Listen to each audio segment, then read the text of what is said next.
आप सभी विद्यार्थियों का हमारे इस YouTube चैनल रामजीलाल क्लासेस में स्वागत है।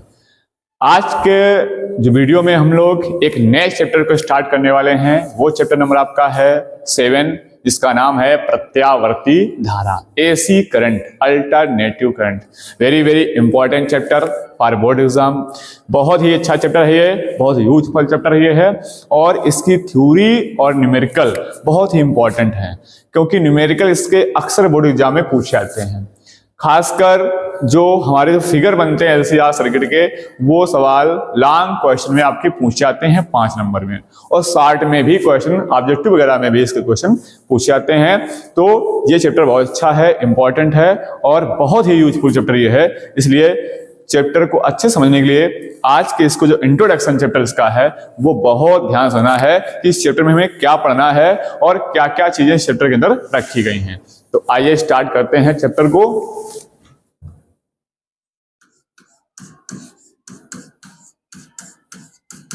चैप्टर नंबर है आपका 7, जिसका नाम है प्रत्यावर्ती धारा।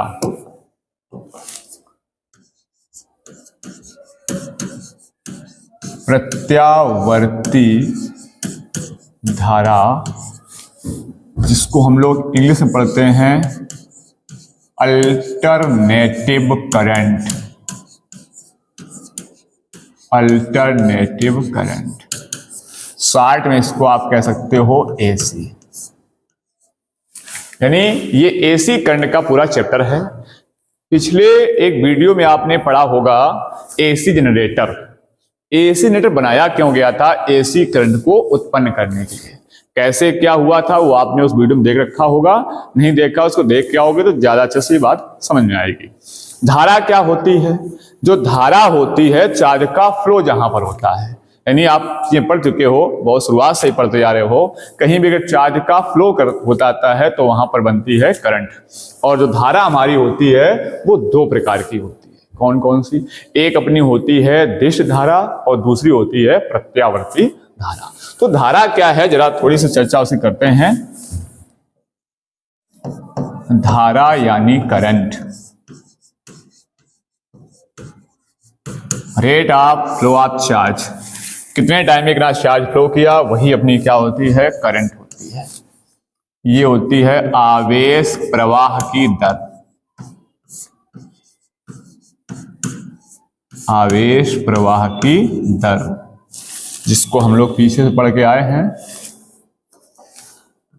इसको हम लोग करंट कहते हैं। करंट मतलब बहना, धारा मतलब बहना होता है, चार्ज का बहना। और इस धारा के बहने में जो फॉर्मूला हम लोग निकालते हैं एवरेज करंट के लिए, वो I बराबर Q/T होता है। या इंस्टेंटेनियस किसी पॉइंट पर अगर हमें करंट पता करनी होती है, वो होती है dQ/dt। और इसका जो यूनिट होता है वो यूनिट होता है धारा का एम्पियर। ये छोटी छोटी बातें हम लोग पढ़े हैं। अब धारा हमने 2 प्रकार की पढ़ी। इससे पहले हम लोग पढ़ते हैं डीसी करंट, डायरेक्ट करंट को।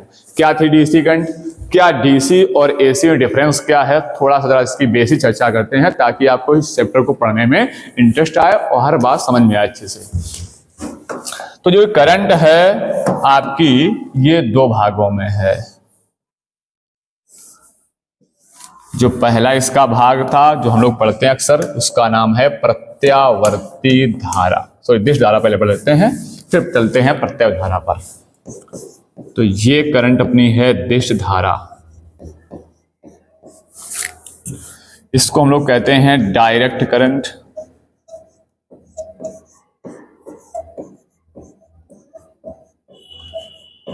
शॉर्ट में हम लोग इसको डीसी बोल देते हैं। ये कहां से आती है? ये किसी बैटरी और सेल से प्राप्त होती है करंट। हमें कैसी होती है करंट? ये यूनी डायरेक्शनल होती है। इसकी कुछ स्पेसिफिकेशन है कि इसका काम है, ये एक दिशी होती है। एक दिशीय का मतलब है एक ही दिशा में बहती है। एक ही दिशा मतलब क्या है?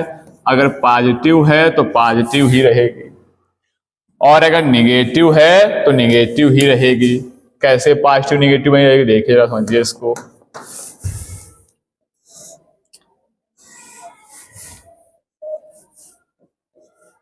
अगर ये करंट पॉजिटिव है तो इसका मतलब इस प्रकार से चलेगी करंट। इसका कहीं कभी परिमाण नियत भी होता है और परिमाण वेरिएबल भी हो सकता है, लेकिन अक्सर परिमाण इसका नियत रहता है। तो अगर आप देखेंगे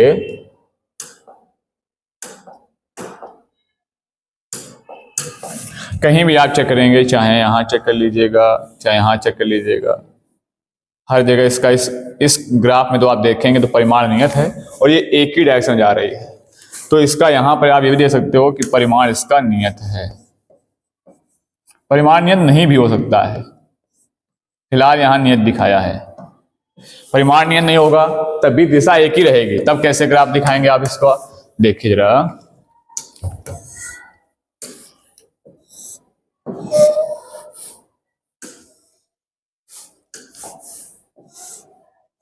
ये देखिए जरा, अगर ये करंट ऐसे चल रही है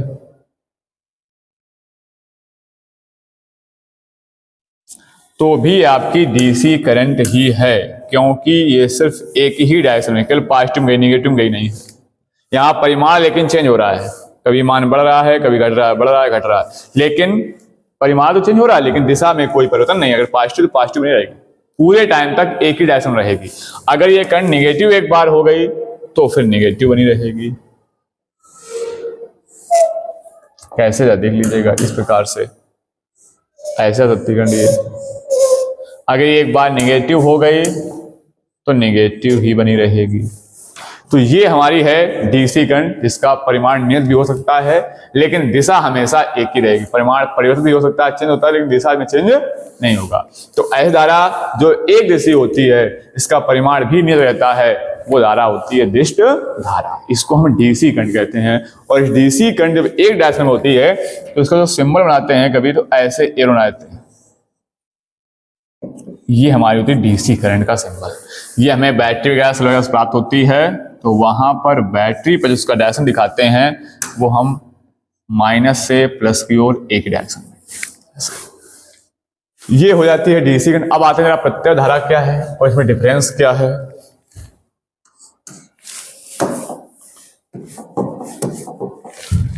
प्रत्यावर्ती धारा,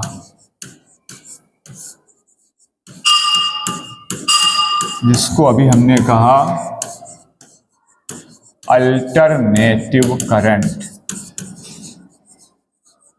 इसको शॉर्ट में हम लोग बोल रहे थे AC, A for alternative, C for current. ये क्या है? ये दो दिशीय होती है। दो दिशीय मतलब दो दिशाओं में बहती है धारा ये, यानी पॉजिटिव भी हो सकती है और निगेटिव भी हो, दोनों में दो दिशा, दो दिशीय, द्विदिशीय।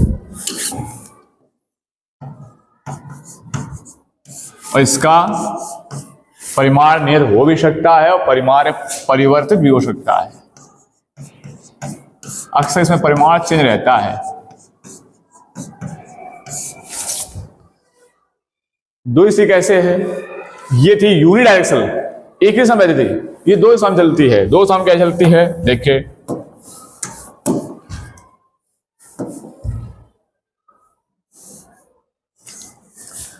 अगर एसी करंट है तो कुछ ऐसे चलती है, इस प्रकार से। इस प्रकार से मतलब क्या हुआ कि कभी ये पॉजिटिव है, कभी निगेटिव है। इसका जो परिमाण है वो भी यहां फिलहाल चेंज हो रहा है, परिमाण नहीं भी चेंज होता लेकिन दिशा हमेशा चेंज होगी। आधा चक्कर पॉजिटिव गई, फिर आधा चक्कर निगेटिव, फिर आधा पॉजिटिव, ऐसे फिर निगेटिव रहेगी। और इसका यहां देखोगे तो परिमाण भी चेंज हो रहा है, पहले इतना परिमाण था, इतना था, इतना था, जिसका परिमाण भी चेंज हो रहा है।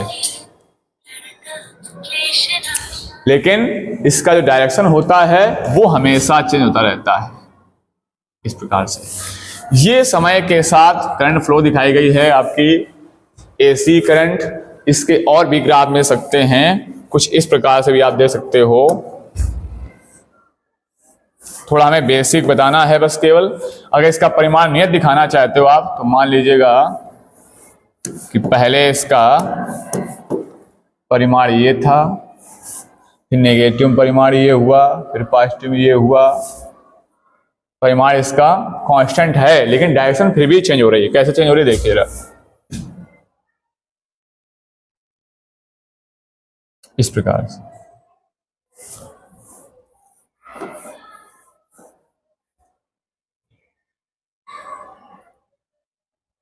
इस प्रकार से अगर ये करंट 5 एम्पीयर है तो ऊपर ये +5 है और माइनस भी मान लो 5 है, लेकिन डायरेक्शन चेंज है, +5 -5 +5 -5, भले ही परिमाण नहीं थे, और यहाँ तो परिमाण भी बदल रहा है और डायरेक्शन भी बदल रहा है। ये आपकी हो गई अल्टरनेटिव करंट।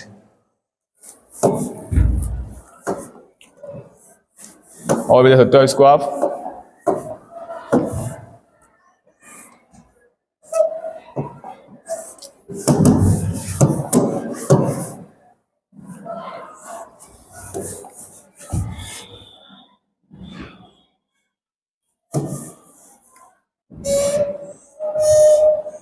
इस प्रकार से ये इसका डायरेक्शन भी चेंज हो रहा है कंटिन्यू। बोर्ड क्या हैंग कर रहा है। ये आपकी हो गई प्रत्यावर्ती धारा, ये समय के साथ चेंज होती रहती है और इसका डायरेक्शन हमेशा चेंज होता है, इसलिए इसका सिंबल बनाते हैं वो इस प्रकार बनाते हैं। ये है एसी का सिंबल, एसी करंट का, और ये था डीसी का। थोड़ी सी और बात आते हैं कि अगर घरों की बात की जाए तो घरों में जो वोल्टेज आता है वो आता है 220 वोल्ट। ये जो वोल्टेज आता है ये VRMS वैल्यू होती है। ये VRMS वैल्यू क्या होती है, इस चैप्टर में ये बात समझोगे। और यहाँ जो फ्रीक्वेंसी होती है वो होती है 50 हर्ट्ज। इसका मतलब क्या है, इसका मतलब ये है, ये इसके चक्कर हैं, यहाँ से करंट स्टार्ट हुई, आधा चक्कर प्लस आधा चक्कर माइनस, ये हो गया पूरा चक्कर। और एक पूरे चक्कर में जो एवरेज करंट होती है, औसत धारा होती है, वो हमारी हो जाती है 0। एक पूरे चक्कर के बाद औसत करंट 0 जाती है। कहोगे ये कैसे हो गया सर? तो ये ऐसे रहता है कि अगर आधे चक्कर में बनी, मान लो टोटल एवरेज मान यहां से यहां तक +5 एम्पियर, तो इतना औसत बनेगा यहां से यहां तक -5 एम्पियर। अब कॉमन सेंस की बात है, ये +5 या -5 मिलेगी, 0 जाएंगे, क्योंकि ये दो डायरेक्शन चलती है ऐसे से। मतलब अगर करंट ए से बी जाएगी तो बी से फिर ए वापस आएगी, दो डायरेक्शन चलती है। ए से बी जाएगी फिर बी से ए वापस आएगी, तो ये करंट ऐसे चलती है। तो एक बार अगर +5 तो एक बार -5 मिल करके हो गई 0। यानी हर एक चक्कर के बाद जो एसी करंट का औसत मान होता है वो 0 होता है। करंट 0 नहीं होती है, उसका तो औसत मान होता है, एवरेज मान होता है एक पूरे चक्कर का, वो हो जाता है 0। इसलिए हम लोग क्या करते हैं, औसत मान नहीं निकालते हैं इसका, फिर इस पूरे चक्कर के हम वर्गों का औसत मान निकालते हैं, जिस मान को कहते हैं हम लोग IRMS। हम लोग यहाँ पढ़ते हैं, वास्तव में जो हम लोग करंट यूज करते हैं वो IRMS ही होती है। ये सब क्या है, ये IRMS, VRMS, इस चैप्टर के अंदर सारी बात आपको समझ में आएगी। 50 हर्ट्ज का मतलब था कि इसके 1 सेकंड में ऐसे 50 चक्कर हो जाते हैं। अगर 50 हर्ट्ज फ्रीक्वेंसी पर करंट घर में आ रही है तो इसका मतलब ये है कि वो 1 सेकंड में 50 चक्कर अपने पूरे कर लेती है। यानी जो बिजली का बल्ब अगर वहां पे जला रहे हो आप एसी करंट से 50 हर्ट्ज पर, तो इसका मतलब ये है वो बल्ब 50 बार जलेगा और 50 बार बुझेगा, क्योंकि हर एक चक्कर के बाद औसत धारा 0 हो जाएगी। जैसे ही एक चक्कर में औसत धारा 0 होगी, बल्ब बंद होगा, फिर अगले चक्कर में फिर एक चक्कर जब आएगा, फिर जब औसत धारा 0 होगी फिर बल्ब बंद होगा। तो एक पूरे चक्कर के बाद करंट क्या होती है, 0 होती है। इसलिए 50 बार बल्ब जलेगा, 50 बार बुझेगा। इतना फास्ट होता है कि हमें जलता ही नजर आता है बल्ब।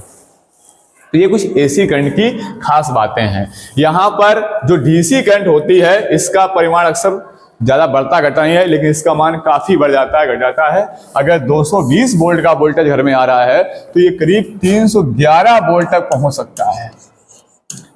ये इसका अधिकतम मान होता है। ये सब क्या है, ये इस चैप्टर में सारी बातें आपको समझ में आएंगी। अब इस चैप्टर में पढ़ना क्या क्या है, तो आपने 3 एक्टिव कंपोनेंट पढ़ रखे हैं। 3 एक्टिव कंपोनेंट मतलब है, एक आर आपका प्रतिरोध, और दूसरा आपने पढ़ रखा है सी यानी संधारित्र, और तीसरा आपने पढ़ रखा है एल यानी प्रेरक, रेजिस्टेंस, कैपेसिटेंस और इंडक्टेंस। इन तीनों को हम एसी करंट सोर्स जोड़ेंगे। एसी करंट निकालने का, जैसे यहाँ डीसी निकाले थे I/Q से, एसी करंट निकालने का जो फॉर्मूला मिलेगा हम लोगों को यहाँ पर, वो मिलेगा I0 sin ωt। ये है यहाँ पर एसी करंट के लिए समीकरण। किसी भी टाइम पर निकालना हो करंट और उसमें करंट स्रोत से हम एक बार आर प्रतिरोध को जोड़ेंगे सोर्स के साथ में, जहां से एसी करंट आएगी उसको हम बोलेंगे प्रत्यावर्ती धारा स्रोत, और उससे जोड़ेंगे एक बार प्रतिरोध को, एक बार संधारित्र को, एक बार प्रेरक को। फिर देखते हैं कि इनके पोटेंशियल यानी विभव और धारा में क्या चेंजमेंट होता है, कैसे विभव धारा बिहेव करते हैं। फिर एक बार दोनों को एक साथ मिला जोड़ेंगे, जैसे C और R को जोड़ लिया हम लोगों ने, फिर L और R को जोड़ दिया, फिर L और C को जोड़ दिया सीरीज में, श्रेणी क्रम में।